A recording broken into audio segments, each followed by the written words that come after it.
दोस्तों नमस्कार। दोस्तों आज हम फिर रूबरू हैं एक नए कंसेप्ट के साथ, एक नई एक्साइटमेंट के साथ, और कॉन्सेप्ट का नाम है what is an gift, elements and when on gift can be suspended. What is an gift, what are its elements and when an gift can be suspended. एक उपहार किसे कहते हैं, इसके तत्व कौन कौन से हैं और किन अवस्थाओं में जो है इस गिफ्ट को या उपहार को सस्पेंड किया जा सकता है। तो ये कॉन्सेप्ट रहेगा प्रॉपर्टी लॉ के अंदर, जो है ये कॉन्सेप्ट है। और हिंदी में जो है गिफ्ट का मतलब होता है उपहार या दान।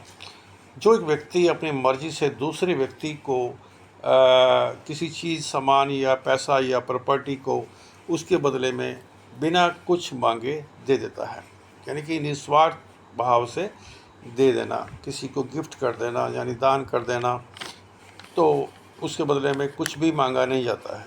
तो ये होता है कि गिफ्ट जो है डीड हम कह सकते हैं इसको एक तरह से, जो लिखित रूप में दी जाती है। तो ये एक ऐसा व्यवहार है जिसमें दान देने वाला यानी डोनर जो होता है अपनी इच्छा से अपनी कुछ राशि या प्रॉपर्टी दूसरे को देता है और इसके लिए कोई कानूनी या व्यावसायिक बंधन नहीं होता है। इंडियन लॉ के अनुसार गिफ्ट के लिए ट्रांसफ़र ऑफ प्रॉपर्टी एक्ट 1882 के सेक्शन 122 से 129 तक के प्रोविजंस अप्लाई होते हैं। अब आ जाता है आगे, एक वैलिड गिफ्ट के लिए आवश्यक तत्व या शर्तें कौन कौन सी होती हैं। इंडियन लॉ के अनुसार एक गिफ्ट को वैलिड बनाने के लिए निम्नलिखित आवश्यक तत्व होने चाहिए। Section 122 transfer of property act में इसका विवरण दिया गया है। तो पहला ये है कि डोनर की स्वतंत्रता और सामर्थ्य है, यानी क्या डोनर स्वतंत्र है गिफ्ट देने के लिए, क्या डोनर कॉम्पिटेंट है, उसका माइंड ठीक है, क्या वो मेजर है ना, और शारीरिक रूप से स्वस्थ है, ये सब इसमें आता है।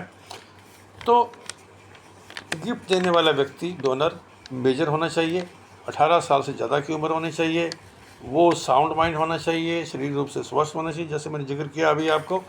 डोनर के पास प्रॉपर्टी का लीगल ओनरशिप भी होना चाहिए, है ना। ऑनर कोई और है और उठा के कोई जो है किसी को दे रहा है, तो ये सब नहीं चलता है, तो उसके नाम सब कुछ होना चाहिए। अब डोनी को जो है गिफ्ट स्वीकार करना ज़रूरी होता है इसमें, और यह स्वीकृति डोनर के जीवन काल में ही हो जानी चाहिए। और नंबर नेक्स्ट आ जाता है निःशुल्क होना, यानी विदाउट कंसिडरेशन। गिफ्ट बिना किसी पेमेंट या बदले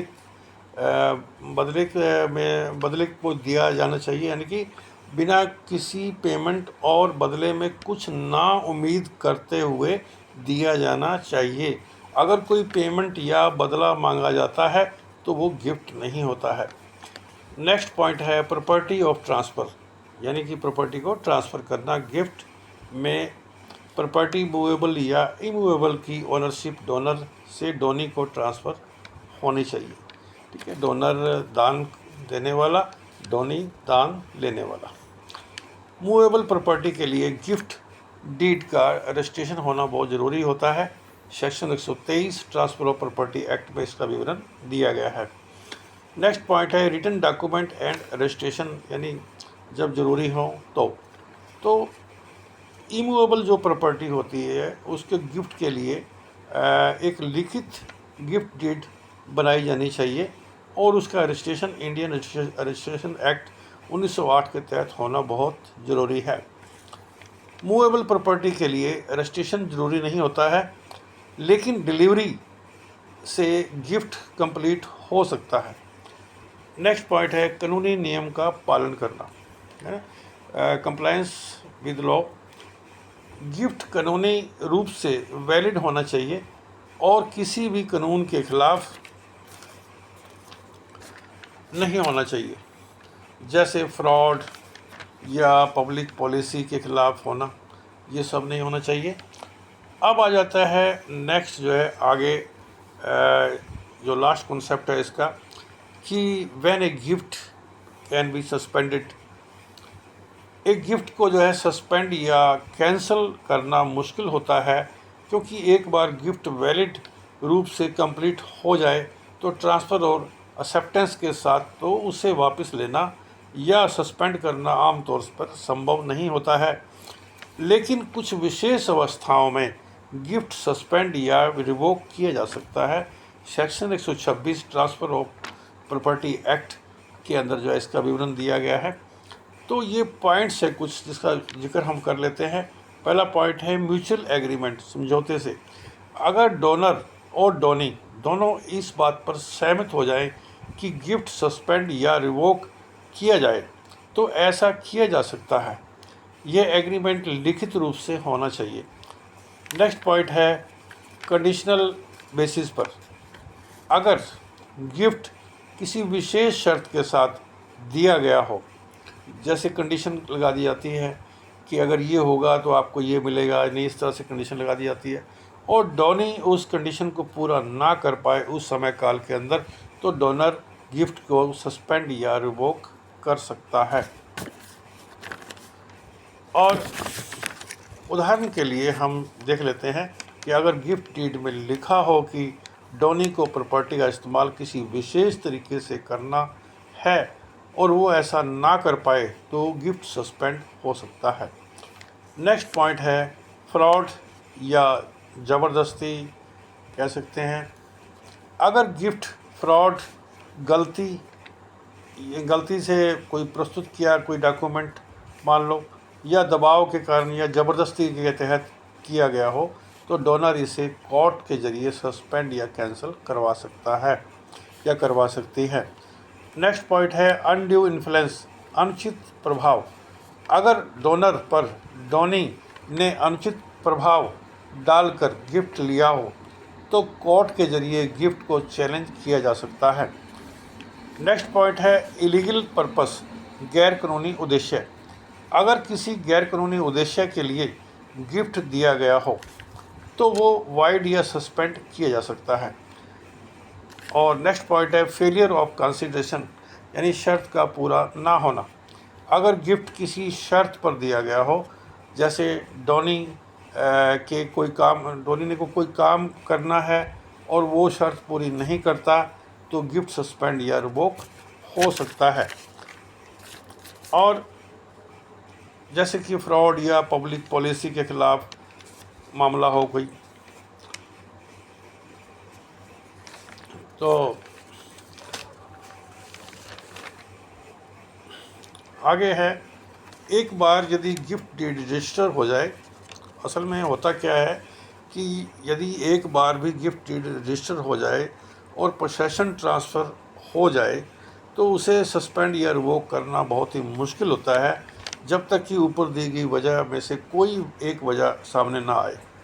इसके लिए कोर्ट में केस फाइल करना पड़ सकता है।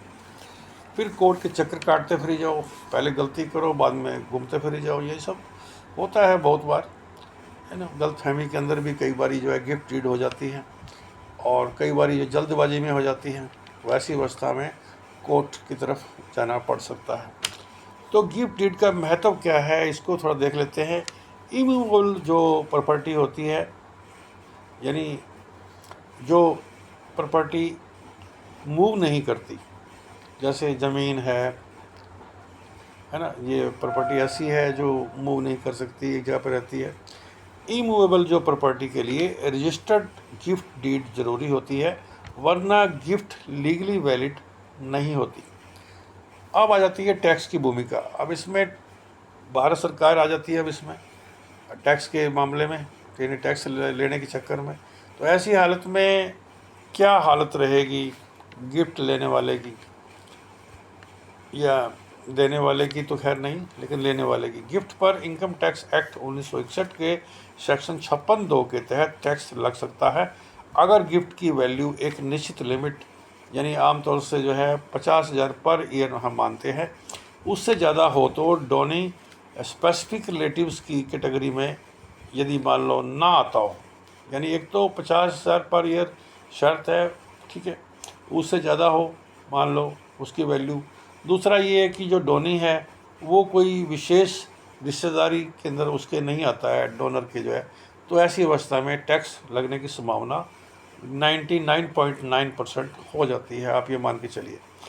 अब कोर्ट केसेस का देख लेते हैं। इसमें अगर गिफ्ट को चैलेंज करना हो तो सिविल कोर्ट में केस फाइल करना होता है, जिसमें दोनों पार्टियों के आर्गूमेंट सुने जाते हैं। गिफ्ट को चैलेंज करने के लिए लिमिटेशन एक्ट 1963 के तहत एक विशेष समय सीमा तय होती है, प्राय 3 साल गिफ्ट देने की डेट से लेकर या जब वजह पता चलती है। ठीक है, जब पता लगता है कि हाँ यहाँ पे इस वक्त गलती हुई है, यानी कि हो सकता है 3 साल भी निकल जाएं, 3 साल के बाद जाके मालूम पड़ता है कि ये ऐसा ऐसा कुछ गलत हो गया हमारे से। ठीक है, तो ऐसी अवस्था में जो है फिर कोर्ट का दरवाज़ा नॉकआउट करना पड़ता है और बहुत समय लगता है इन चीज़ों को वापस होने में जो है। गिफ्ट सस्पेंड करवाने के लिए डोनर को कोर्ट में एप्लीकेशन देनी होती है, जिसमें सस्पेंशन का कारण स्पष्ट रूप से बताना होता है।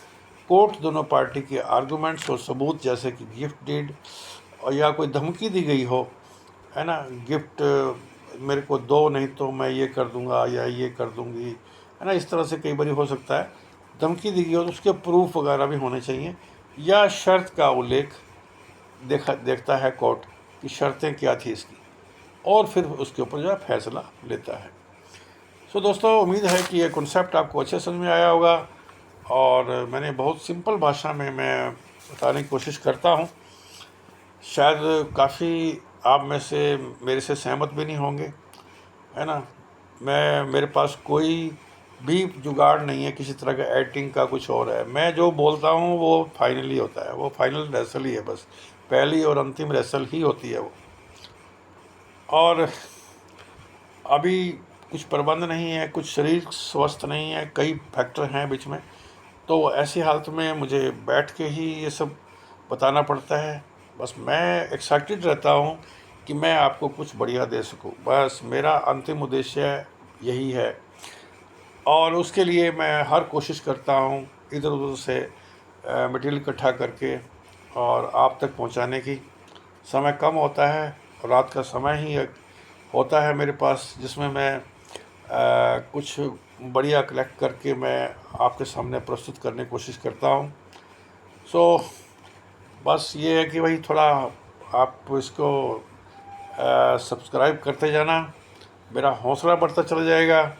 और हो सके तो इसको रिकमेंड भी करना अपने उन दोस्तों को जो लॉ के विद्यार्थी हैं, जो कहीं पे भी रहते हैं, ताकि उनको भी फ़ायदा इसका मिल सके। मिलते हैं दोस्तों अगले वीडियो में, एक नए कॉन्सेप्ट के साथ, पूरी एक्साइटमेंट के साथ। तब तक के लिए